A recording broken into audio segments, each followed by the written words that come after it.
Okay, so just a little bit here and there.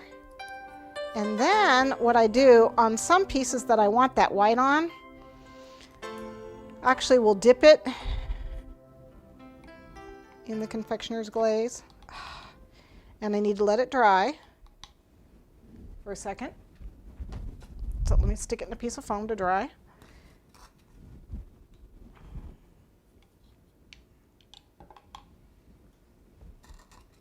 Obviously, this I can't dip. I would paint with a brush that I didn't care about because it'll ruin your brushes. But I'm actually going to steam that part. Once these are dry, then I'm actually going to use white. I've got Super Pearl here. Well, I'm going to use my white on it. So I'm going to dust it with white. So you'll see that as soon as those dry, I have to get to it. Okay, here I have this guy here, and I colored him with the red. Now, this is the Scarlet. It's kind of a plummy color, but notice how the inside is still a little green. So we definitely want to get a little bit of green still in that. I used the lime right in the very center, the growth in the bottom. You can color these while they're wet. They take the color really well. You can color each individual leaf before you stick it in there. It's just kind of tedious. Okay, and then this brush is too loose. Let's get a firmer brush. There we go. So the Scarlet makes a really pretty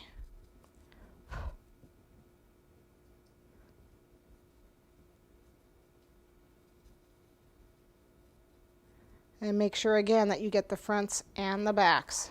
Okay.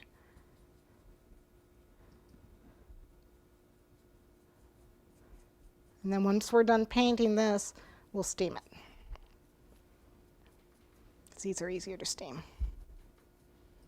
Now, if you want something that's shiny that's going to stay shiny, use shortening on it. You have to wait until they completely dry, but if you want that waxy look finish that some of the succulents have, you want to use shortening on it.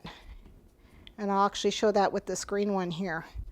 But you got to wait until they're completely dry, because the shortening will make it so that they will never dry, because it's fat and it'll seal it up. So make sure it's dry before you do that, which is, this one's dry, so I will go ahead and show that to you.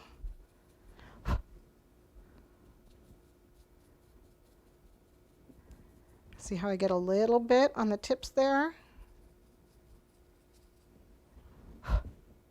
Needs to have a little bit of green in there, because they do. All right, so let's get the back of this. You never know what's going to show. All right. I think we've pretty much got most of that. So there, except I need to steam this one still. Okay, so what I have here is some chartreuse. Is this chartreuse, right? Yeah, chartreuse. And it's a really dark, dark green. See? And this is what I used to get this guy. And I actually used two colors. I used chartreuse, and then I went over it with the kiwi, so I could get more of a dark, like a dark kiwi. Chartreuse with a slight kiwi touch to it. I'm not going to do this whole flower, because there's really no point in doing it. You can get the general idea. I painted it, and then I went over it again with this. And see, that's how I got that color. Then I took a little bit of the brown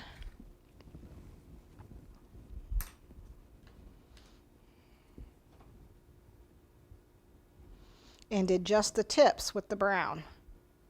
Needed just the tips. And it really does add quite a bit to it, even though you really can't see it too well.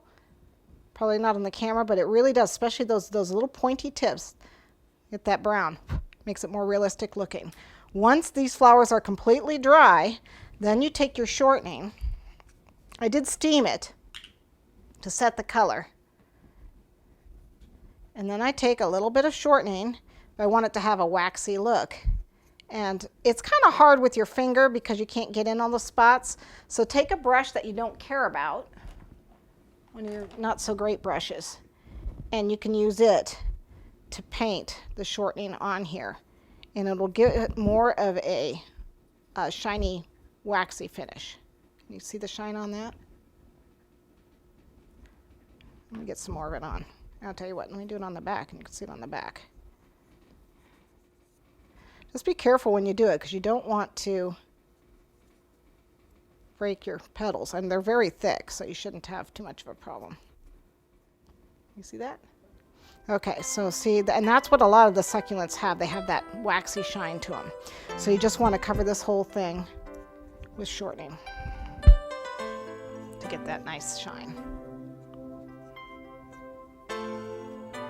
And again, you got to make sure it's dry. Okay?